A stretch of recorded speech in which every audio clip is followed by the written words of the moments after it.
Welcome to the Sagebrush Trail. Stories of adventure in the Old West, from the frontier to the Yukon. I'm Mardell, reading The Virginian by Owen Wister.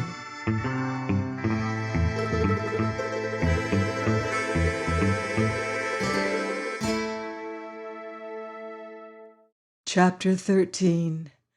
The Game and the Nation. Act First. There can be no doubt of this. All America is divided into two classes, the quality and the equality. The latter will always recognize the former.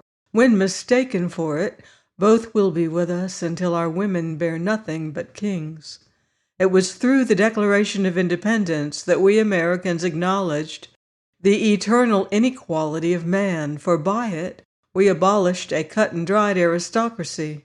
We had seen little men artificially held up in high places, and great men artificially held down in low places, and our own justice-loving hearts abhorred this violence to human nature.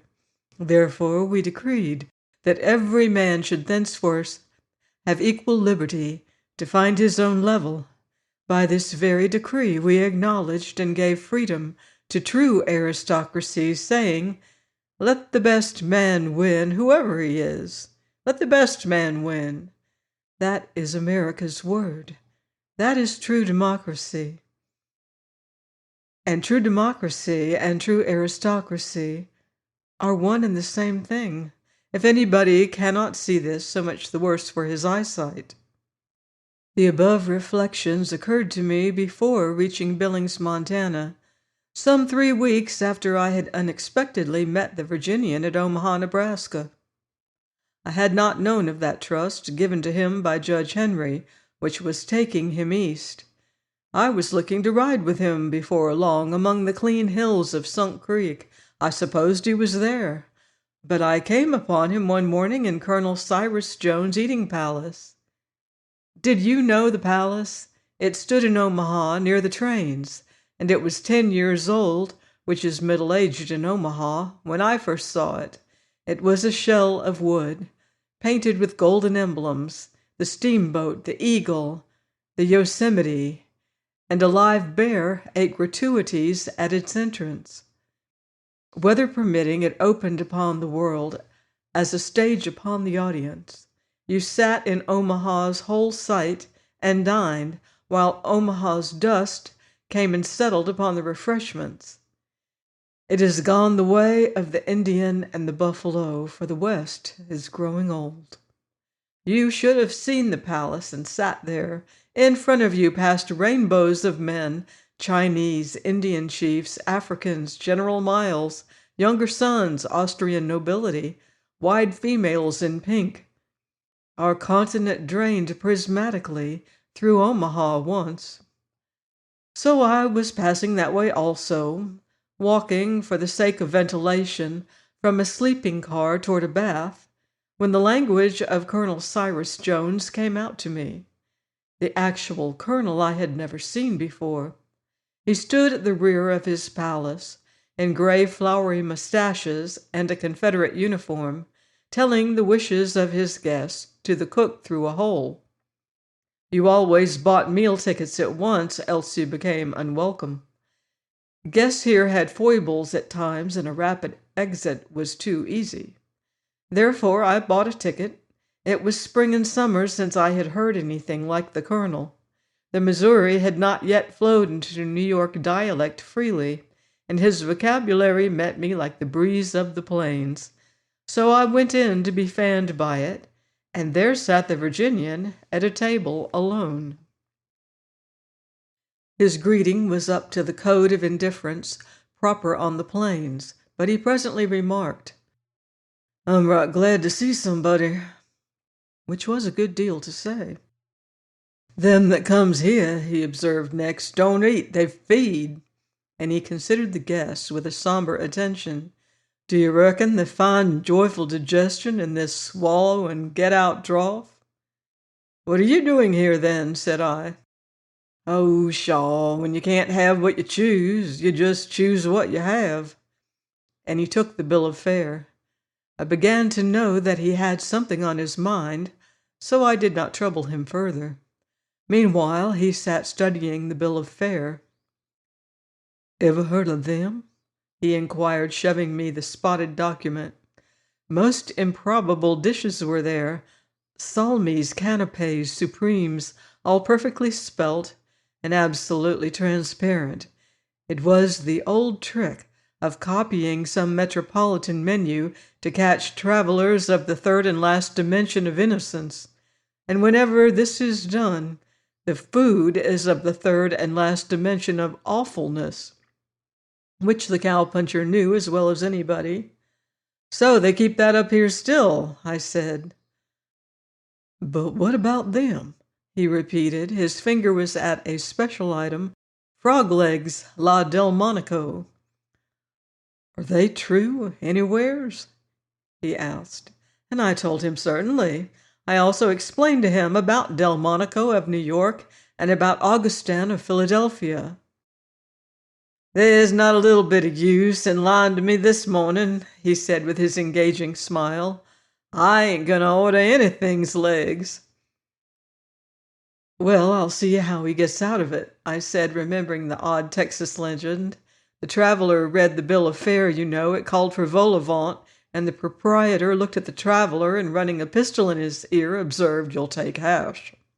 I was thinking of this and wondering what would happen to me, so I took the step. "Wants frog legs, does he?" shouted Colonel Cyrus Jones. He fixed his eye upon me, and it narrowed to a slit. "Too many brain workers breakfasting before you came in, Professor," said he. "Missionary ate the last leg off me just now.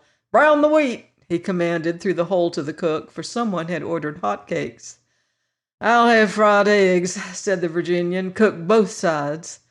"White wings," sang the colonel through the hole. "Let 'em fly up and down." "Coffee and no milk," said the Virginian. "Draw one in the dark," the colonel roared. "And beefsteak rare. One slaughter in the pan, and let the blood drip."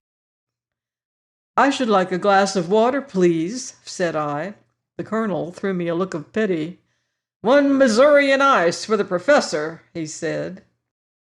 "That fellow's a right live man," commented the Virginian, but he seemed thoughtful. Presently he inquired, "You say he was a foreigner and learned fancy cooking to New York?" That was this cowpuncher's way. Scarcely ever would he let drop a thing new to him until he had got from you your whole information about it. So I told him the history of Lorenzo Delmonico and his pioneer work as much as I knew, and the Southerner listened intently. "Mighty interesting," he said, "mighty. He could just take little old ordinary frogs and dandy 'em up to suit the bloods. Mighty interesting, I expect, though his cooking would give an outraged stomach to a plain-raised man." "If you want to follow it up," said I, by way of a sudden experiment, "Miss Molly Wood might have some book about French dishes." But the Virginian did not turn a hair. "I reckon she wouldn't," he answered. "She was raised in Vermont. They don't bother overly about their eating up in Vermont. Here's what Miss Wood recommended the last time I was seeing her," the cowpuncher added, bringing Kenilworth from his pocket. "Right fine story. That Queen Elizabeth must have certainly been a competent woman." "She was," said I, but talk came to an end here. A dusty crew, most evidently from the plains, now entered and drifted to a table, and each man of them gave the Virginian about a quarter of a slouchy nod. His greeting to them was very serene. Only Kenilworth went back into his pocket, and he breakfasted in silence. Among those who had greeted him, I now recognized a face. "Why, that's the man you played cards with at Medicine Bow," I said. "Yes, Trampas. He's got a job at the ranch now." The Virginian said no more, but went on with his breakfast. His appearance was changed. Aged, I would scarcely say, for this would seem as if he did not look young.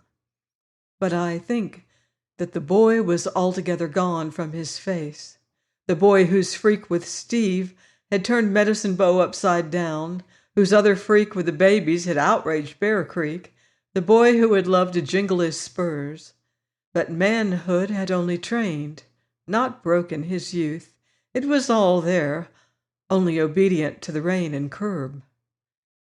Presently we went together to the railway yard.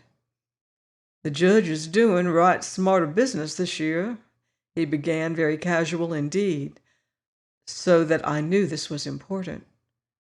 Besides bells and coal smoke, the smell and crowded sounds of cattle rose in the air around us.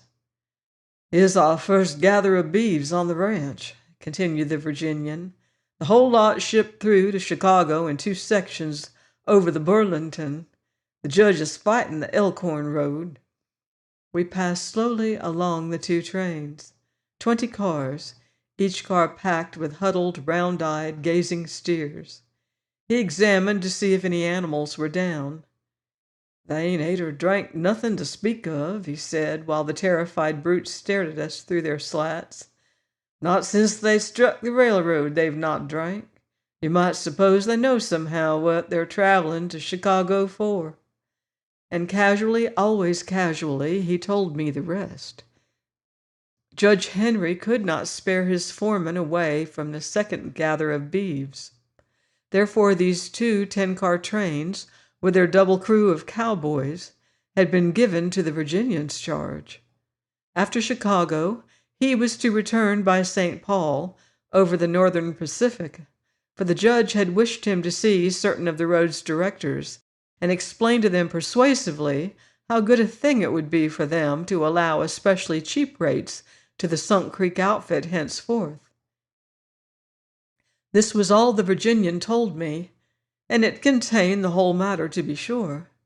"So you're acting foreman," said I. "Why, somebody has to have the say, I reckon." "And of course you hated the promotion?" "I don't know about promotion," he replied. "The boys have been used to seeing me as one of themselves. Why don't you come along with us as far as Plattsmouth?" Thus he shifted the subject from himself, and called to my notice the locomotives backing up to his cars, and reminded me that from Plattsmouth I had the choice of 2 trains returning. But he could not hide or belittle this confidence of his employer in him. It was the care of several thousand perishable dollars and the control of men. It was a compliment. There were more steers than men to be responsible for, but none of the steers had been suddenly picked from the herd and set above his fellows. Moreover, Chicago finished up the steers, but the new-made deputy foreman had then to lead his 6 highly unoccupied brethren away from towns and back to peace to the ranch, or disappoint the judge, who needed their services. These things sometimes go wrong in a land where they say you are all born equal, and that quarter of a nod in Colonel Cyrus Jones' eating palace held more equality than any whole nod you could see. But the Virginian did not see it, there being a time for all things. We trundled down the flopping, heavy-eddied Missouri to Plattsmouth, and there they backed us onto a siding, the Christian Endeavor being expected to pass that way.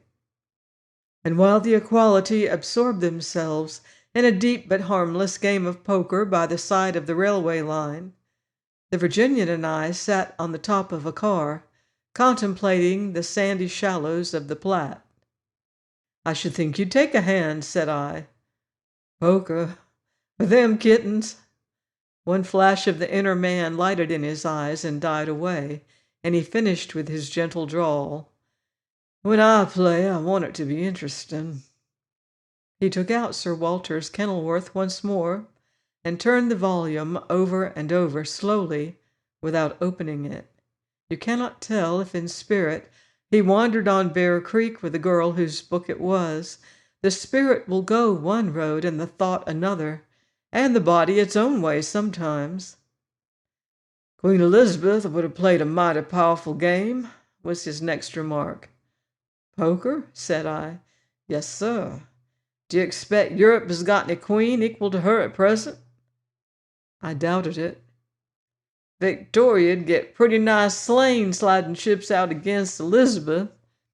Only most probably Victoria she'd insist on a half-cent limit. You've read this here, Kenilworth? Well, deal Elizabeth ace high, and she could scare Robert Dudley with a full house plumb out of the betting. I said that I believed she unquestionably could. And, said the Virginian, if Essex play got next her too near, I reckon she'd have stacked the cards. Say, do you remember Shakespeare's fat man? Falstaff? Oh, yes, indeed. Ain't that grand? Why, he makes men talk the way they do in life. I reckon he couldn't get printed today. It's a right down shame Shakespeare couldn't know about poker. He'd have had Falstaff playing all day at that tear sheet outfit. And the prince would have beat him. The prince had brains, said I. Brains? Well, didn't he? I never thought to notice. Like as not he did. And Falstaff didn't, I suppose. Oh, yes, sir, Falstaff could have played whist. I suppose you know what you're talking about. I don't, said I, for he was drawling again. The cowpuncher's eye rested a moment amiably upon me. You can play whist with your brains, he mused. Brains and cards. Now, cards are only one of the manifestations of poker in this here world. One of the shapes you fool with it in when the day's work is over. If a man is built like that Prince boy was built, and it way down deep beyond brains, he'll play the winning poker with whatever hand he's holding when the trouble begins. Maybe it will be a mean, trifling army, or an empty six-shooter, or a lame hoss, or maybe just nothing but his natural countenance. Most any old thing'll do for a fellow like that Prince boy to play poker with. Then I'd be grateful for your definition of poker, said I. Again the Virginian looked over at me amiably. You put up a mighty pretty game of whist yourself, he remarked. Don't that give you the contented spirit? And before I had any reply to this, the Christian Endeavor began to come over the bridge. 3 installments crossed the Missouri from Pacific Junction, bound for Pike's Peak, every car swathed in bright bunting, and at each window a Christian with a handkerchief joyously shrieking. Then the cattle trains got the open signal, and I jumped off. Tell the judge the steers was all right this far, said the Virginian. That was the last of the deputy foreman for a while. Join me next week on the Sagebrush Trail for another exciting chapter of The Virginian by Owen Wister.